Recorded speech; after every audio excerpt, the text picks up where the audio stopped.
So Moyers and Outfox, those are the two texts that I have given you that present you with the problem. So we need to understand what they're arguing. We understand what Outfox is arguing, right? Generally. Let's recap our discussion from last week because that was so 7 days ago. And again, time is compressing and expanding simultaneously. So what's the argument that Outfoxed is making about Fox News first, but also the news media generally? What's the argument it's making? Oh, thank you, Ethan. My volume keeps getting quiet, then loud. Oh my gosh. Oh my gosh. All right, let me try and tinker with the volume here. I can try putting on my, because especially if I'm recording, that's really annoying. I can try putting on my phones and see if that helps. Although the same thing was happening with my headphones last week, I think, or the week before that. I can't remember, like I said. Okay, hang on, let me stop sharing. Let's see. Let me check my.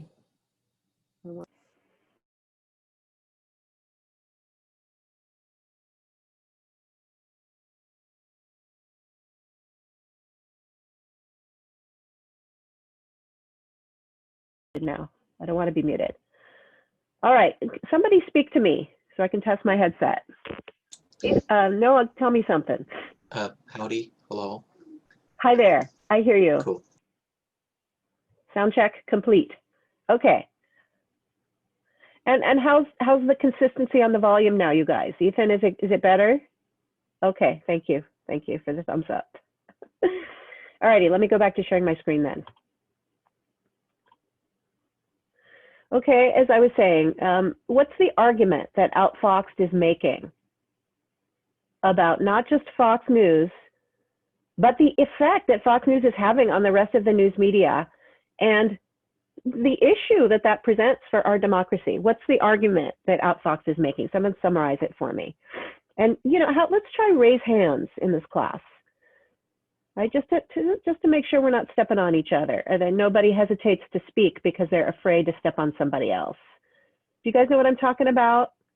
The little tool at the bottom of your Zoom window where you can raise your hand. Everybody try it. I don't have it. You guys do, because I'm the host. Everybody try to use raise hand. Do you see it?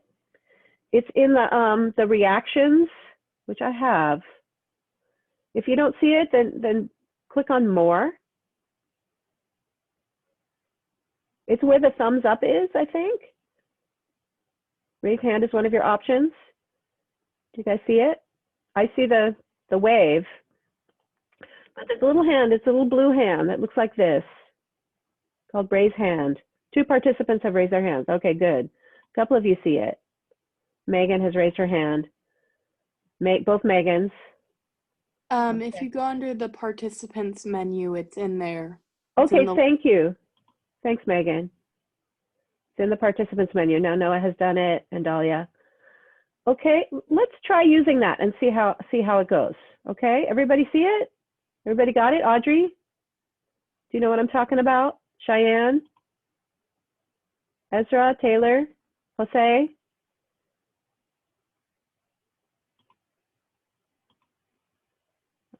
Okay, all right, good. Looks like all of you got it. Okay, because you know, I appreciate the participation from, you know, some folks that have been doing it consistently, but I know the rest of you have things to say about what we're talking about and need to say them. I want to hear from you. Okay, so let's do raise hand. Okay, thank you, Susie. It's in participants. All righty. All right then, so back to my question. A lot of troubleshooting this morning. Back to my question. What's Outfox's argument about Fox News and the news media? This is a softball. I'm not, you know, maybe you guys don't feel like answering because the question seems too obvious. Go ahead, Eleanor. Did you want to answer? Your hand is up.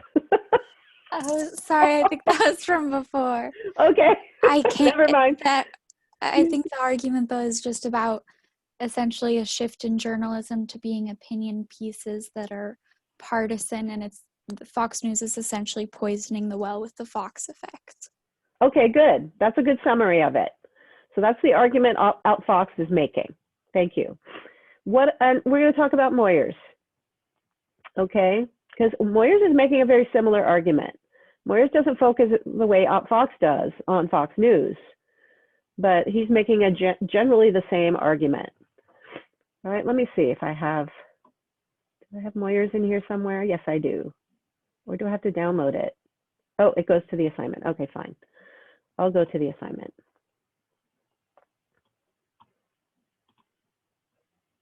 We can look at this. Okay, so these are the questions, and hopefully you guys have this beside you so that we can talk about it. Or open in a separate window on your device so you can look at it. But these are the questions. And the first one is, let's start with the title, and then we'll get to the questions. This is the title. Is the fourth estate a fifth column? That's the main title, and this is the subtitle. We'll talk about both of these. There's the word colludes. That's why I asked you to define it. But what does this mean? Is the fourth estate a fifth column? We talked about what the fourth estate was last week, right? Fourth estate is the news media. And in their particular function in our democracy, which is to inform us about what public and private power are doing. That's how Moyers refers to them. Public power, that's government. Private power, that's business. Okay, the news media as the fourth estate is supposed to let us know what they're doing so that we can do our job. And they're not doing it, Outfox argues. Okay, but what's a fifth column? Did anybody look it up? It's explained in the assignment sheet. All right, let's take a look at that. Here's the assignment sheet for essay 3/research project. All right, so there's a definition of the fifth column that I stole or borrowed because I credit Encyclopedia Britannica. Check this out, you guys. Oh my God, when I first started teaching this, it was a bit more metaphorical, you know, than it is reality. Now, listen, a fifth column is a clandestine group or faction of subversive agents who attempt to undermine a nation's solidarity by any means at their disposal. Oh my God. So this is from the Spanish Civil War, right? And the general referred to his militant supporters within the capital as his fifth column. They were there to undermine the government from within. Oh. It's a cardinal technique of infiltration of sympathizers into the entire fabric of a nation under attack, and particularly into positions of policy decision and national defense. This is what's happening right now. I hadn't read this for a while, but it is uncanny. It's terrifyingly on point. From such key posts, fifth column activists exploit the fears of the people by spreading rumors and misinformation, as well as by employing the more standard techniques of espionage and sabotage. Okay, all of this is happening right now in our government and in our country. Wow, that's unsettling. Okay, but back to Moyers. Is the fourth estate a fifth column? What do you think he's going to argue? He kind of answers his own question right here in the subtitle. Corporate media colludes with democracy's demise. Okay, what does colludes mean?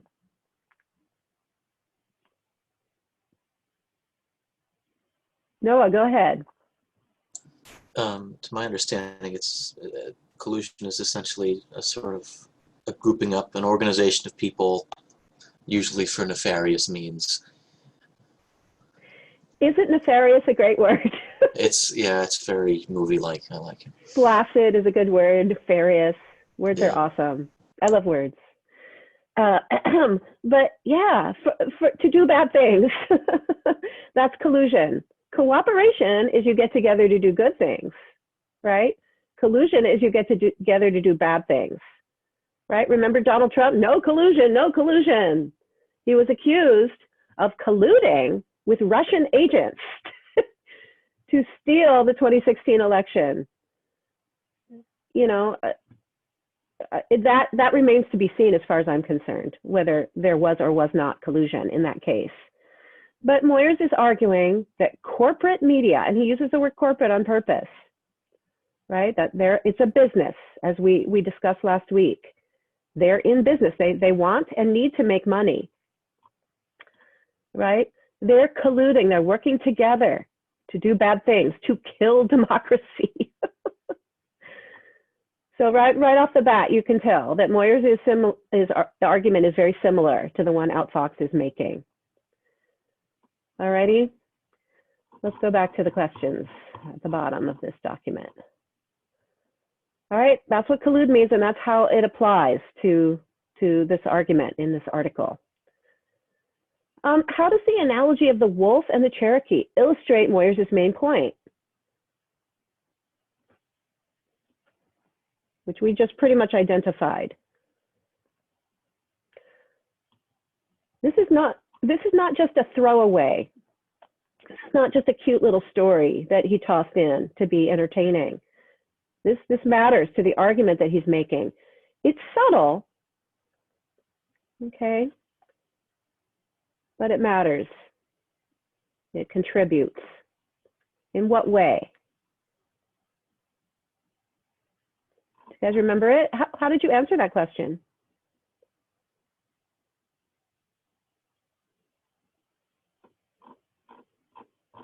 Nobody? Susie, go ahead. Susie's hand was raised. Hi. So I think it was about wolves and like which one gets bigger or whatever grows, and it was like whatever you feed. So Yeah. it's like, okay, so if Fox were putting all of our attention into this kind of media, right? It's getting likes, it's getting views, people are looking at it. Of course, other companies are going to emulate that strategy because they want to get advertisements. So we're not paying any attention. We're putting fuel into that kind of journalism. And so more people are doing it, and it's becoming more and more salacious and outrageous because everybody's looking at that, right? We're paying attention to it. Yeah. And people are going to stop paying attention if it stops being interesting. So that's where the exaggeration and amplification comes in order to keep people engaged, right? And you see this with all forms of media. You see this with, film and television. And television right now, most of it I can't watch. Even if it's a subject that I'm interested in, like Game of Thrones, I could not watch that series. And I'm interested in science fiction and fantasy, but it was too rapey. There was too much sexual violence, and films, and visual media, like we were talking about for SA2. There's a constant amplification of these kinds of sensational, salacious, violent, shocking elements in our media to keep people engaged, because people kind of get inured to the thing that's common. These things become normalized in our culture, right? And then they're boring. Oh, you're doing that? I've seen that already. Video games. Have you guys noticed that, who play games? That video games just keep getting more and more and more violent and gross and ugly in their elements. And that's to keep people, going on to keep people buying them so that they can keep doing business. All right. And so Susie, you did a really good job of summarizing this and tying it in. All right. And a sort of subtext here that Moyers doesn't want to come right out and point the fingers at his audience. But it was indicated in what Susie was just saying, that we're part of the problem, right? People, citizens, consumers of news media are part of the problem. We're feeding the bad wolf with our eyeballs, with our attention, and with our money.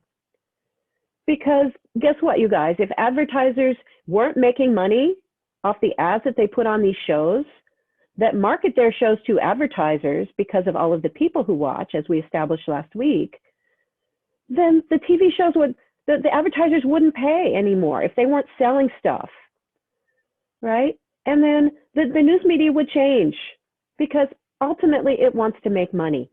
Do you guys know what happened to Bill O'Reilly? Susie does. Tell everybody what happened to Bill O'Reilly, Susie. I think Bill O'Reilly was part of like a bunch of different people at Fox and other, there was like this whole like infrastructure that was like sexually demeaning to women. And I think he was like, he ended up paying out millions and millions of dollars to cover up a bunch of lawsuits that he had against different women that he had harassed. And so he and like one of the other top guys at Fox ended up getting fired and kicked off because of so many different lawsuits. And this is around the time, I think, of Me Too. Like a bunch of different people in corporate media got taken down, and he was, thank God, one of them. Not a fan. So no, that's I don't think that should be controversial in this group anyway. But you know, he was losing money for them. Okay, Fox News paid those settlements to make those lawsuits go away. The women accusing Bill O'Reilly of sexual harassment, okay, and abuse, verbal abuse. And you can, you know, it's not hard to imagine that he's capable of doing that. He's abusive and demeaning of a lot of people. All right, but it was Ailes, Susie, Roger Ailes, and Ailes has passed away. Ailes is no longer with us. All right, but yeah, Ailes got in a lot of trouble. That's what that movie starring those three blonde women whose names I can't remember is about. It's about the females at Fox News, all of whom are blonde because Roger Ailes chose them for that reason, because they had nice legs and they're blonde and pretty. And then he harassed them. And so he and Bill O'Reilly both got fired from Fox News because they care about making money. All right. There was another guy that got fired from Fox News. It's not because Fox News didn't like Bill O'Reilly. You know, they agree with him, right? Editorially. But he was going to start losing, he had been losing them money. So they had to cut him loose, or they decided to. What is that guy's name? I can't remember. He's got a podcast now, and his name has escaped me. Thank God. All right, but he was on Fox News, and he had a show where he accused President Obama of being a racist. And then what happened? Susie, is everything okay? You look confused. Okay. And then what happened was that consumers started boycotting the advertisers' products that were advertising on that show on Fox News. So he lost his show because there was this huge boycott movement against him where consumers said, you know what, if you advertise on this guy's show, we're not going to buy your stuff.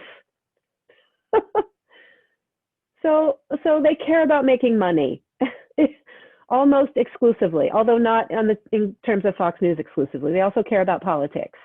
They care about power, generally. All right? But we are part of the problem here, Moyers is saying. We're part of the problem, right? And we need to check ourselves before we wreck ourselves. Anybody? Ice Cube? 90s? Nobody? Old school rap? Better check yourself before you wreck yourself, because watching Fox News is bad for your health. It really is. to paraphrase Ice Cube just a bit. All right, so good. We understand this analogy. All right. What did you make of this this statement by Moyers? What does consolidation mean? And he specifies corporate media consolidation. What does that mean?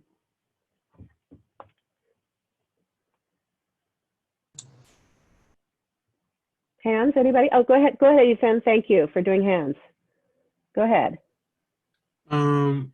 What I thought was to combine a number of things into one. That's what consolidate means literally, okay? To combine multiple things into one thing. So then what's corporate, Megan, what's corporate media consolidation? Megan Hill. It's basically where the media works together to kind of do like one main goal. Okay. I'm using a different definition of consolidation, I think, but it's basically where media works together to be like a force that controls the society. Yeah, no, that works. That using consolidate in that way makes sense. That works. Okay, but how are they working together? In what way? How is corporate media being consolidated? They control all flows of information that we get. If you Yeah. control, you can control the people. Yeah, how do they control all of the flow of information? How do they do that? I mean, if you're writing a paper, if you're like doing research for something, you're not going to look at your local newspaper. You're going to look at national news. And there's only like 7 national news things that I can think of. Yeah. You're not going to do like local newspapers. It's always going to be those sources. And that's powerful. Yeah, let's stay with what you said about there's only 7. Why is that? That's the consolidation that Moyers is talking about. All right. Remember at the beginning of Outfoxed, when they tick off all of the crap that Rupert Murdoch owns under News Corp, that is his corporation, right? And he owns lots and lots and lots of media outlets. He owns Fox News. He owns the Wall Street Journal, right? And I can't list more because I haven't memorized this, but he owns, you know, at least 100 different media outlets. He owns tabloids. He owns the New York Post, I think. Is that a Murdoch paper, you guys? Or is it the Inquirer? I can't remember. He owns one of those. All right. But so News Corp is a corporate media consolidator. They have bought up other media outlets that used to be independent and brought them under one umbrella of ownership, his. So then he gets to dictate what everybody says. Remember the echo chamber or echo effect? Okay, let me show you something, you guys. Oh, stuff is so upsetting. Okay, let me see if I can do this fast. And I'm remembering having shown this to someone before, but like I keep saying, I can't remember who. I can't remember if it was you guys or my other class, which is a week ahead of you. So if you've already seen this, please let me know. I got to move my Zoom window. Oh, and I have to optimize sharing. Hang on, let me find it first. See if I can find it fast. Oh wait, I don't want that. I want that.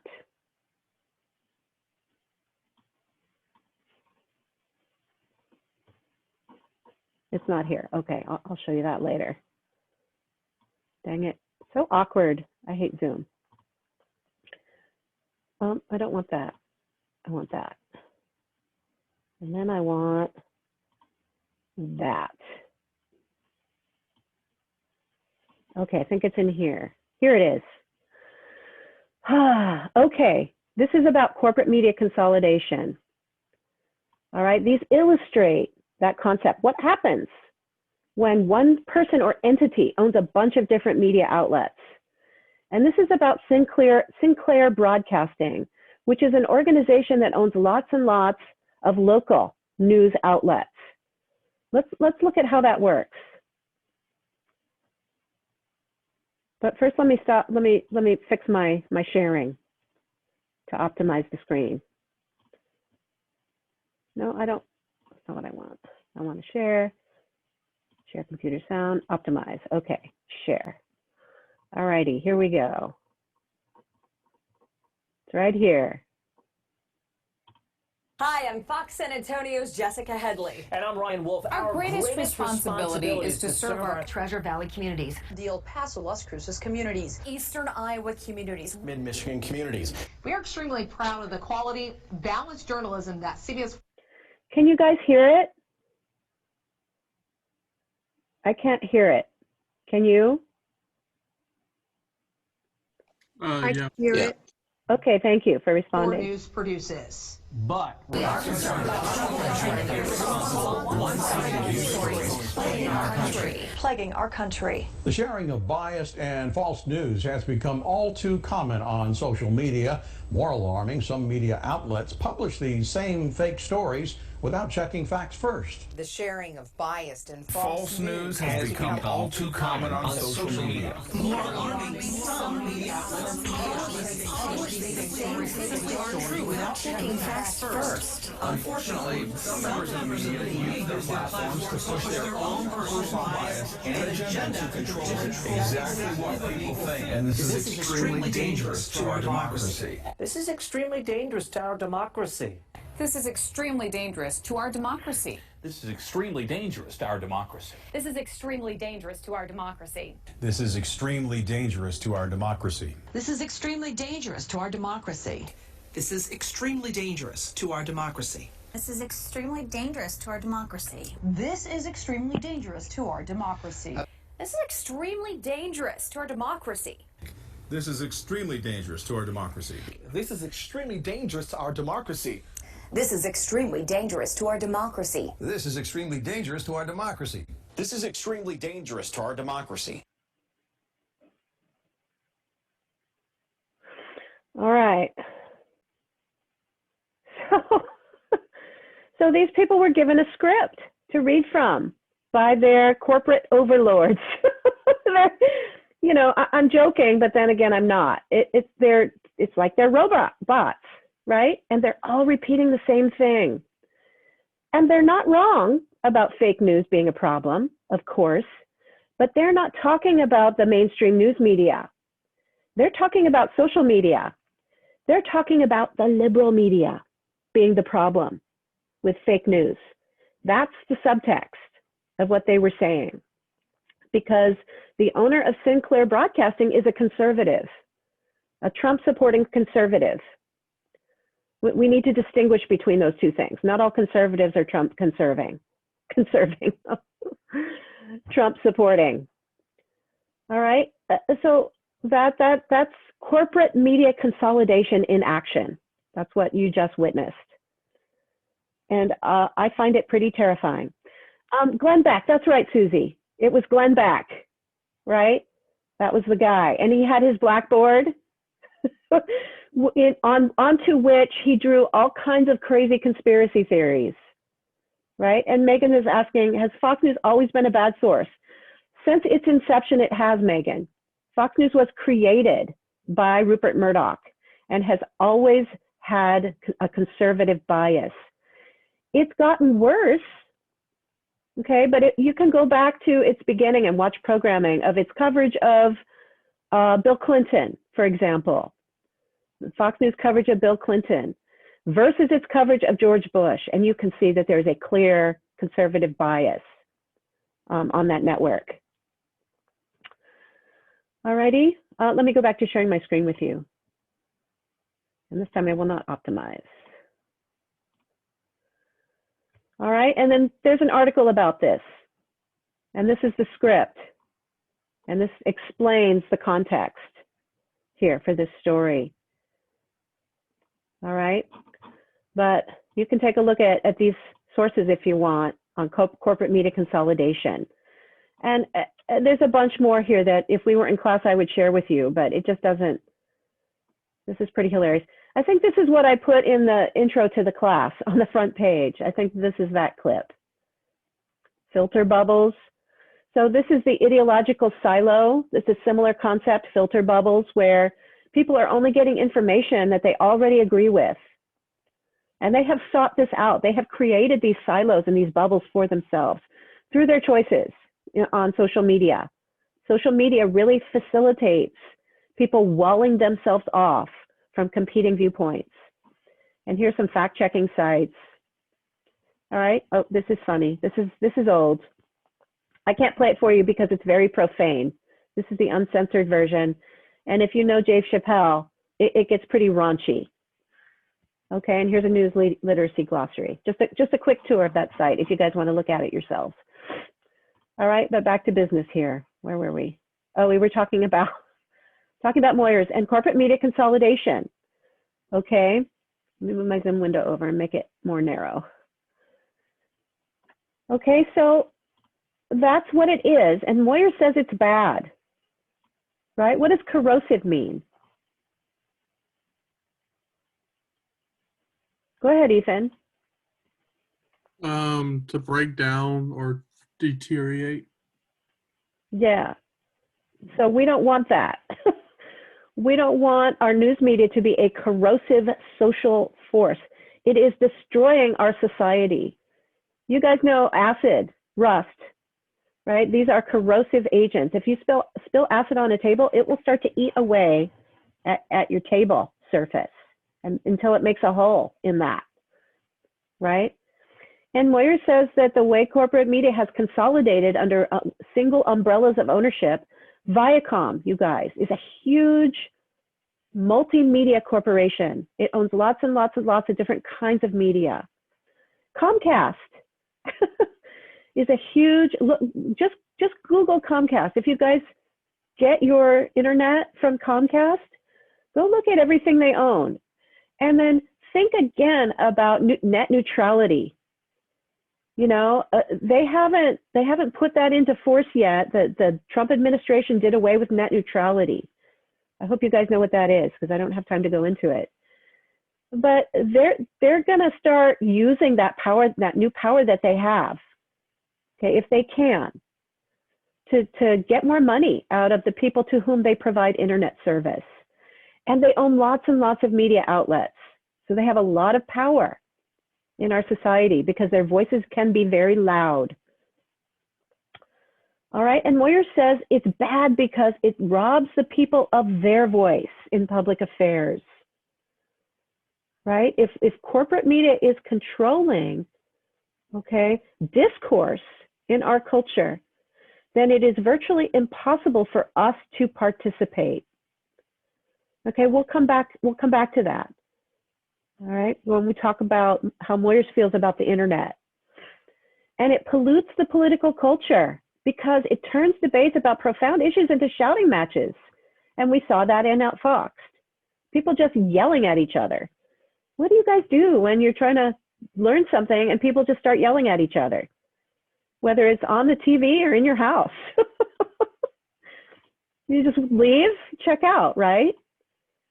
Yeah, because it's stressful, and B, it's impossible to hear what anybody is saying. It's just not practical. All right, and that's what the news media has become in a lot of places. And it polarizes us further. Polarization, as you guys probably know, means that we're pushed away from each other, off into our own little areas. We are polarized, and we cannot come together. Okay, when magnets are polarized, you cannot bring them together, right? And those views are promulgated by partisan apologists. That's great alliteration, Bill. You did a good job. Lots of P sounds. Promulgated by partisan apologists. So the partisans are fighting with each other, and our voice is getting lost. And we can't learn what we need to learn from media. They're trivializing democracy. While, and this is the important part from Moyers, because this is the news media's job, refusing to speak the truth about how our country is being plundered. All right, and they're literally stealing from us, you guys. You remember the Great Recession of 2008, right? You guys aren't so young that you don't remember that, right? What happened in 2008, you guys? We talked about this a little bit when we were talking about visual rhetoric. Do you guys know what happened? Why that recession occurred? Go ahead, Noah.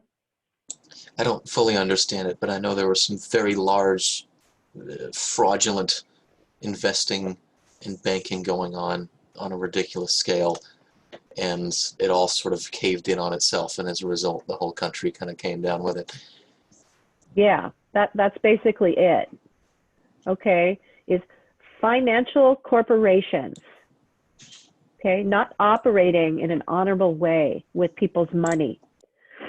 All right, can anybody fill in? What was going on with those financial corporations? What were they doing? Go ahead, Susie.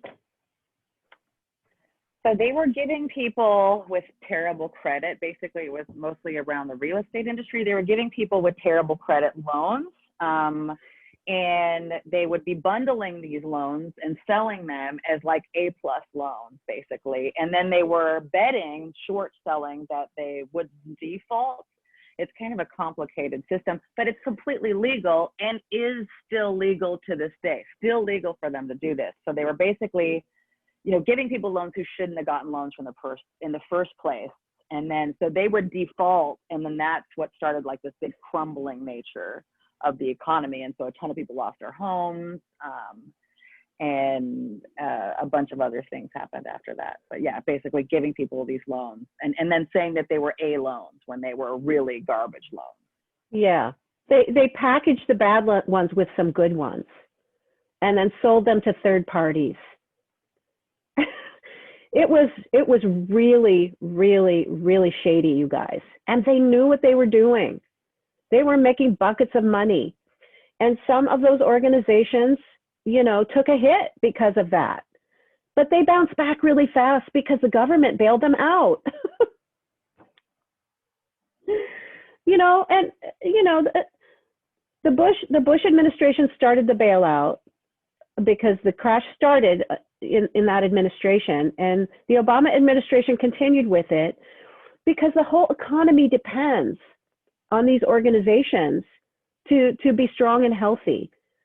So we had to save bad guys in order to save everybody else, right? As taxpayers, we had to give these people money and bail them out from their bad decisions to save everybody else.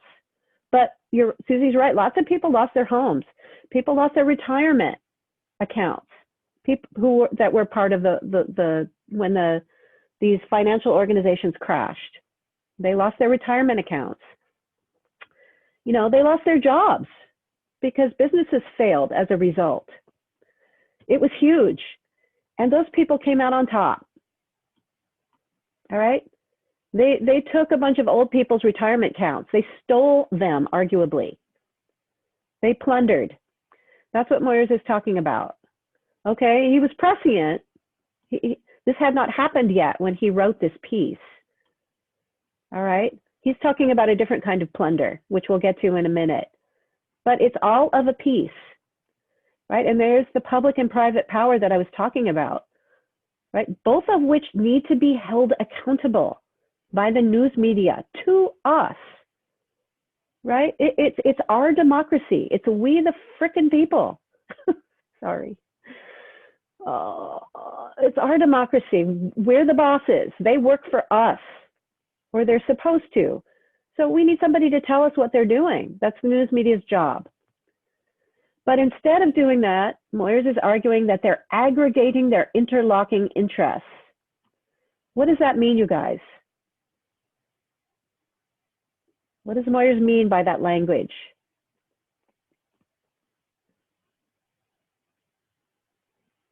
It means they're not. Sorry, I didn't hear. I heard it means they're not, and then I didn't hear. Oh, the I next I just didn't want to cut anybody off. I forgot to do the raise hand. Oh, no, go ahead. Continue. Okay. Thank you, though. I think what he's going for is that they're not doing this in service of people. It's not in service of the public. It's in service of each other. It's a corporate interest. And Yeah. it's a negative thing as a result of that. Yeah. So aggregate means like consolidate, Yeah. right? It's similar. It means to bring a lot of little pieces together, right? And their interlocking interest should be with us, right? That's their job, is to share the interests of the people with their own interests, right? And to keep the interests of the people, first. Instead of doing that, they are aggregating their interlocking interests with public and private power. They're working with public and private power, colluding to destroy our democracy. All right, and they're manufacturing news as a commodity. Okay, it's like Cheese Whiz, right? It's not the real thing. It's cheese product. It's news product. It's not the real thing, right? Because that's what sells, as we discussed before. That's what sells. News product sells. Sensationalism sells, right? Conflict sells. The reality TVification of the news, as I said before, I think. All right, but then there's the internet, Moyers says, right? What does he say about the internet as a source of information for people?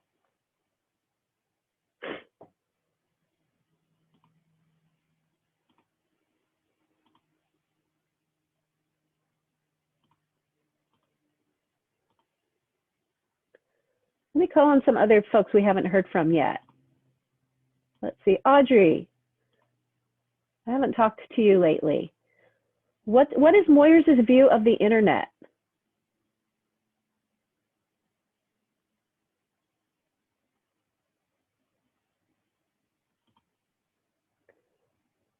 Audrey, are you there? Can you type, or if you can't speak?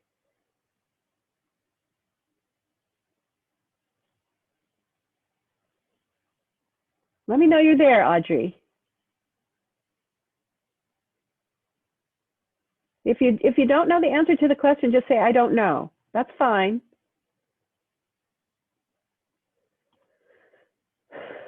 How about you, Taylor? What is Moyers' view of the internet?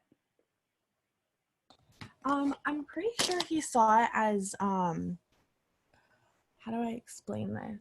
Like, it was just adding to more tension and stress that the media was just piling on, and it was just corrupting even more, because now, especially in the 21st century, we get all our information from the media. So I feel like he was saying that a story upon a story is just making everything more complicated and more tension. Okay. So he was a bit more hopeful about it when he wrote this than that, right? He was hoping that it would be a good place for people to get their news and information. Go ahead, Eleanor. Yeah, I actually thought he saw the media in a pretty positive light, considering that there was net neutrality. He does bring up net neutrality. But as long as that's present, he thinks it's a place for people to discourse in a true democracy if the media fails. Yeah, thank you. Thank you. And Taylor, you're not wrong about the internet. But when Moyers was writing, he had a bit more of an optimistic hope. He was hopeful, right? He says right here, what page is this? This is page 2. He says, we must be vigilant. He calls it the cyber commons, right? Which is a throwback to when people used to go into the town square and have their debates, right? And everybody's voice would be heard. And that's sort of a democratic ideal of the internet as a space where anybody can publish their opinions, right? Anybody can get on Twitter and tweet. Anybody can make a website, right? And put stuff up on the web. You know, any citizen journalists are doing a lot of good work, you guys, right? I don't know if you know, but they've been protesting for like, you know, 140 days or something in Portland. Do you guys know about this? It's in relation to Black Lives Matter and the murder of George Floyd. But they've been going at it every day. That happened in Portland, Oregon. And, you know, the only reason we know about it is because of citizen journalists who are interviewing people and taking and capturing images and video of those protests. Did you guys hear that that Trump sent federal agents into Portland to deal with the protests? And that those people were kidnapping protesters off the street in unmarked cars? You guys, that's Nazi crap. That's you know, that's Banana Republic stuff. And that was happening in an American city. Where? Go ahead. Sorry, I never heard about that on the news. Where did this come from? Right, you didn't hear about it much on the news, right? But, you know, I pay attention to stuff like that. So I heard about it. And, you know, I follow people on Twitter who, you know, do that kind of reporting. So that's the way I heard about it. But Megan, most people didn't hear about it. And that's exactly what we're talking about. But like, if I wanted to find it, who specifically am I looking for? Right now you can just Google and you'll be able to find various, you know, sources of information on the Portland protests. You can just Google Portland protests. Thank you. Sure. Eleanor, you had your hand up. Go ahead. Oh, no, sorry. I tried to do a thumbs up to say that I had like seen videos of them in Portland. Okay. Yeah, sorry. That's okay. Thank you. I'm glad you did. Thanks for letting me know that. Someone else had their hand up. And it's gone away now, so I don't know who it was. Did someone else want to weigh in on this? No? Noah, go ahead. Oh, cool. Yeah, this is one of those situations where something as unstable as Twitter can be really useful because it's, once again, it can be used by anybody. And in situations where big news companies, due to insurance reasons or liability reasons, may not be willing or able to go into these areas and truly document what's going on, it's really great that there's people out there filming it for real and just putting it up there. Yeah. Obviously, everything's still biased, but I would have never known about that stuff if it wasn't for people throwing it on Twitter, because it really does seem like a lot of news companies won't even risk putting their people out into situations that they might perceive to be really dangerous, depending on the situation, of course. Yeah, and that won't make them money. Yeah, exactly. You know, but so what you're doing is you're echoing Moyers here in his optimism about the potential of the internet to be a democratic space, a space outside of corporate media, where we can learn the things we need to know about what's going on in our country, right? But it's problematic, as you guys all know, as you know very well, that since Moyers wrote this, it's become much, much more apparent that the internet is a double-edged sword, right? It can be used to organize social movements that are aimed at, you know, improving things for everybody, and it can be used to dis and misinform people. And it's been used both ways.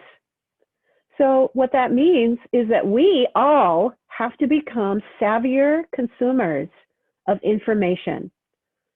We have to be able to analyze and evaluate the quality of the information that we're getting. And that's what this project is practicing doing. It's practicing that.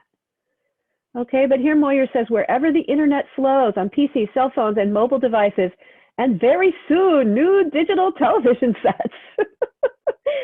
We must ensure that it remains an open and non-discriminatory medium of expression.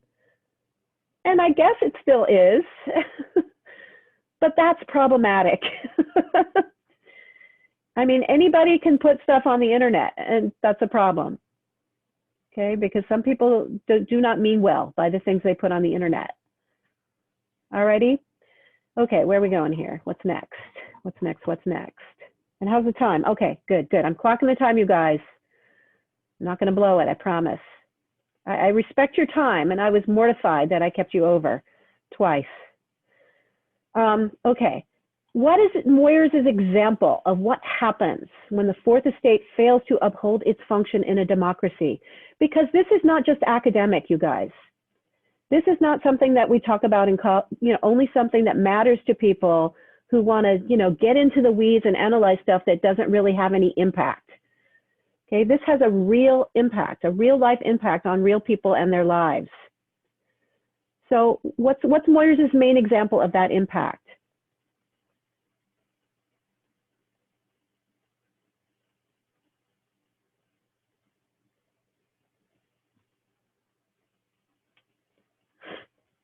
Go ahead, Eleanor. Is your hand up for real?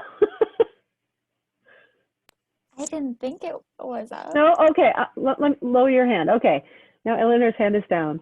Sorry, Eleanor. Anybody else? Who read this, you guys? I don't want to spotlight you and call on you if you didn't read it. Okay, Cheyenne, can you answer this question? I haven't heard from you yet. That's why I'm calling on you. Are you there, Cheyenne?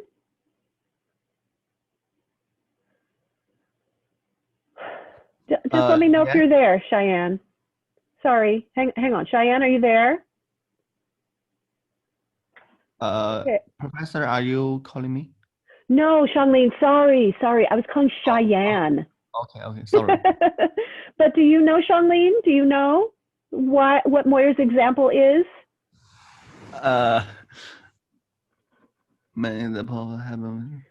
Yeah, what happens when the Fourth Estate doesn't do its job?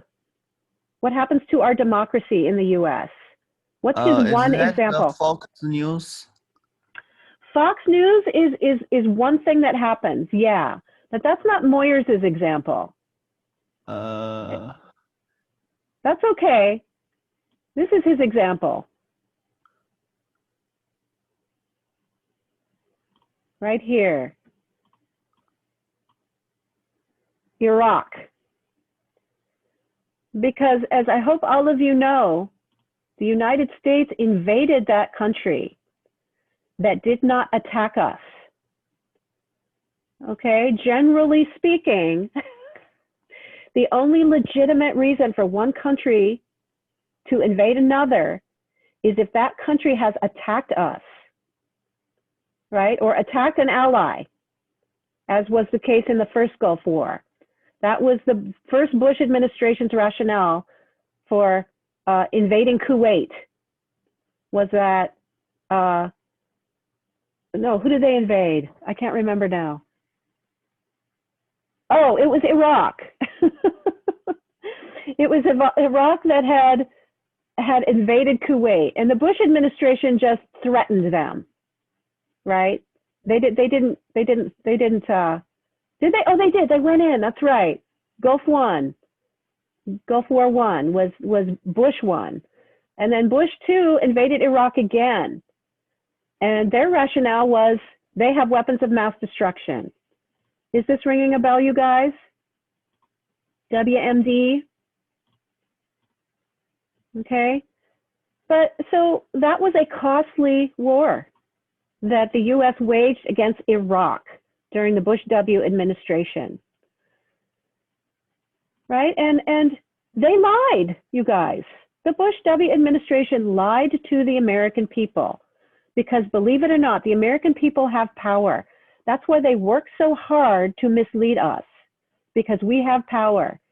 And if we don't agree with something that our government does, we have the power to stop them from doing it in a variety of ways, including protests. We needed to know the truth from the news media, though, about whether or not Iraq had weapons of mass destruction, A, and whether that was a legitimate rationale for invading a sovereign nation, right? But the news media didn't do its job, right? They just went along with what the administration was saying about Iraq. And you can see evidence of that in Outfoxed, right? But Moyers goes on to say, as Knight Ridder and one of the few organizations that systematically and independently set out to challenge the claims of the administration, they said, hey, wait a minute, administration, where's your evidence of this, right? But most other news organizations didn't challenge the administration. Why do you guys suppose they didn't? Remember what O'Reilly said in Outfoxed about war and supporting the war and supporting the president? Do you guys remember that? He said, if you're not with us, you're against us. Remember? So they were afraid. They were afraid of being accused of being un-American. The news media is not supposed to be afraid of public and private power. They're supposed to go after them. They're supposed to be watchdogs, not lapdogs. All right, and Moyers was on it. He reported at PBS. And as Scott McClellan, this guy was the press secretary. He was the guy who gets up at the podium and talks to reporters representing the administration. He was the Bush W. press secretary. He lied. And the reporters in those meetings did not challenge him adequately on his lies. Later, he confessed to a Senate Intelligence Committee that the Bush administration deceived Americans into supporting an unprovoked war on another country, and did so using erroneous and misleading intelligence. You guys, one of the secret agents that they quoted as support for their evidence, his code name was Curveball. You can't make this stuff up. His code name was Curveball, and he had his own reasons for lying. But the administration, they wanted to go. They had confirmation bias about that information. They were ready to accept it because it's what they wanted to hear. And they went with it and they used it. And a lot of people died. We don't even know how many Iraqis died because we didn't care. We didn't count them. But a lot of Americans died and a lot of money was spent. And a lot of it went to Bush-connected corporations. Okay, Dick Cheney, the vice president at the time, okay, was the former CEO. At least he had, the sense of propriety to leave the board of this corporation once he became vice president. The current president has remained in charge of his companies, and all of his children who work in the government are still doing business. But Cheney divested, right? But the corporation that he was the CEO of, right, was one of the main profiteers in this war. They went and they built infrastructure for the military in Iraq, and they made a lot of money off that. So that's private power and public power colluding, and corporate media in there colluding too, so that they could make money also. That's what Moyers is talking about here. And we have to fix it. All right, we have to fix it. We have to get net neutrality back. All right, and we have to become savvier consumers of news and information so that we stop feeding the bad wolf. Does that make sense, you guys? That's why we're doing this project in critical thinking class. I hope that makes sense to you. I'm sorry all of these topics are so heavy. This is our life now. Okay, we can't just play. Sorry to be a killjoy. All right, so that's Moyers. Now I need to talk to you in the short time that I have remaining, and probably what I'll do instead is just make a video for you guys. All right, but I'll just look really briefly since you don't need to sit here and listen to me talk. You can just watch it on a video. I like to save this time for our discussions. All right, but the first thing you need to do between, oh no, we did that already. This is the assignment that I'm gonna make a video of. go over it for you. This is the research and analysis part of this project. All right. And this leads to a website that I'm going to use to do a demonstration of how to go about doing your research and your analysis. For your research, which I'll just do with you right now, you can just use Google. You can type your topic into Google and find your reports that way. Remember, you needed to find 3 objective sources, right? And 2 of those you wrote source reports on, so that you could know the facts about your story before you started to look at the specific reports that I'm about to ask you to find on that story, so that you can assess how they have covered your story in the news media. Because we're doing an analysis, we're taking a sample of news reporting on a single story and analyzing that sample, right? To get a sense of what kind of job the news media is doing with its reporting on things that are important. All right, but you can just use Google. Somebody throw out a topic for me that you're working on for Essay 3, the research project. You can see what I've been searching.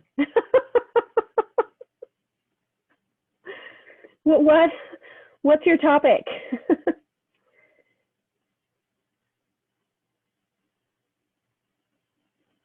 What are some of your topics? You guys have picked a topic already, right? Am I getting confused? Okay, somebody tell me a topic that you picked for this project.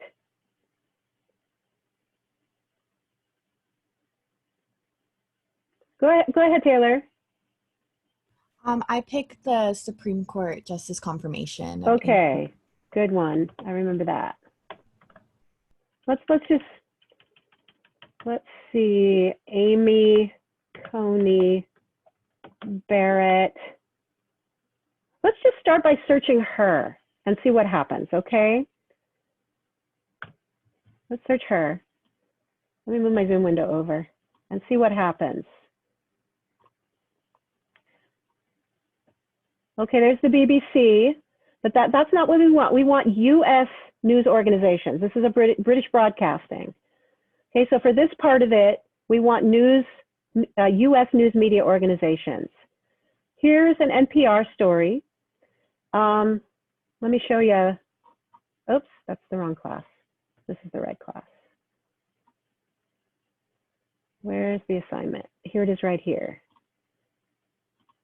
Okay, as I mentioned last week, for this part of it, you need to find reports, 1 from each of these 5 categories. Okay, let me put my chat down. 1 video broadcast from a cable news network, oops. 1 major non-cable news network, and these are national. 1 major online news magazine. 1 major, and there's only 4 now, you guys. All right, they're going away. They're going away because they're not making money, right? And they're being replaced by stuff like this. And this is a partial list. You can go here to find more. All right, but these are news websites, news in quotes, okay? And they're all partisan. Have we talked about this already, or was that my other class? Have we talked about this category? No? I think it was mentioned in passing, but... In passing, okay. So InfoWars is a crazy fringe site, a crazy conspiracy theory site. This guy, Alex Jones, who runs it, he got in a lot of trouble. Do you guys know about this? For claiming that what happened to the little children and teachers at Sandy Hook Elementary School, where they were all murdered, okay, 20 of them, 20 people. He said that was a hoax. And those people sued him, and he lost in court. Okay, but he just traffics in conspiracy theories. Oh, I've got people raising their hands. Were you going to tell what happened, Susie? You've raised your hand. Were you going to tell what happened? No, I was raising my hand earlier about what we picked, and I forgot it was still right. Okay. But I mean, you're just telling it already about Alex Jones and InfoWars. Okay, I didn't see that. I'm sorry. Sorry. So it's an imperfect system, as is everything about Zoom. But we're making the best of it. So InfoWars is a crazy conspiracy theory website. Breitbart is conservative. We did talk about Breitbart before. Before it's news, that's conservative. Drudge Report, conservative. These are liberal. Okay, but the problem is that that's not what we need. Okay, we need objective journalism. We don't need, opinion journalism all the freak over the place. A lot of these are opinion too, and it's easy to tell. And you discovered that when you did that learning to recognize political viewpoints exercise. All right. So you pick one from each of these 5 categories. All righty. Let me go back to my example here. So there's a Fox News report, right? USA Today, that could work. That could work. It's not on my list of papers, but it could work. It's national. Okay, it's kind of serious. CNN, Fast Facts. Oh, that sounds like it'll be good. You can watch it and see if it is, if it's just facts. And then here's some videos, and you can see the timestamps on these, right? You want to pick one that is probably no shorter than 3 minutes or so, right? And then there's CNN and YouTube, but you can see that that's MSNBC, which is a cable news network, right? I don't know what this is, but, oh, it's PBS, okay? All righty. And if that doesn't work, if just searching your topic doesn't work, then you can try the news tab in Google, and then you can just get news. There's a Fox News, there's the New York Times, there's NBC, there's The Hill, which is a newspaper. You could look at The Hill. Bloomberg, you could look at Bloomberg. So just because it's not on this list doesn't mean you can't look at it. If you have any doubts, these are partial. If you have any doubts, email me, okay? But also you're going to use your English 2 critical thinking skills to evaluate the credibility and scope of these sources that you find in your searching, right? TMZ, I guess this could be alternative news, right? A fringe or alternative news website. TMZ started as a celebrity, a paparazzi site, right? But now they're reporting on more serious stuff. Same with BuzzFeed. BuzzFeed is reporting on more serious stuff. All right, NBC News. All right, and if that doesn't work, then you can start to type in from this list, you can start to type in specifics.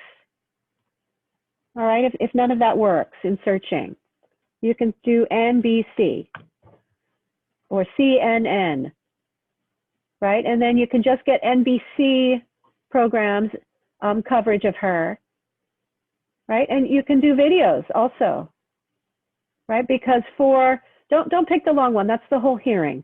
I don't want, that's not a news report. All right, but this is what could be a good video. It's 2 minutes and 32 seconds. It's not very long, but it could be enough. And the reason the length matters, this one looks better, but it's just her giving a speech. And what we want is we want the news coverage of that speech. We want to know what the news is saying, how they're framing it. Okay? And then these are long. Watch Today. This is NBC again. Oh, these are all NBC because I searched NBC. Let's do CNN and see what we get. CNN. All right. So do you guys see how that works? And you can go on. If you're looking for a video, then you can use the videos tab. If you're looking for an article, you can use all or news. All righty. So that's how you do your research. That's how you find your reports. One in each of these categories, 5 of them. Does that make sense, you guys? Any questions about that? Okay, and then I'll make a video demonstrating how to do the analysis. All right, and I'll post that today. I will do that today and post it today. All righty? And hey, I'm gonna let you go early. All right, to try and make up for keeping you over before. I'm sorry. I feel really bad about it. Okay, let me stop sharing. All right, you guys, if there's no more questions, you can go ahead and take off. Taylor, do you have a question? Your hand is up. No, I guess I just don't know how to work it. Okay, that's fine. It's fine. We're making the best of it. Okay. All right, you guys, have a good weekend. Take care. Hang in there. I'm trying to. I'm drinking a lot. Don't be like me. Don't drink a lot of scotch. Okay. Bye-bye.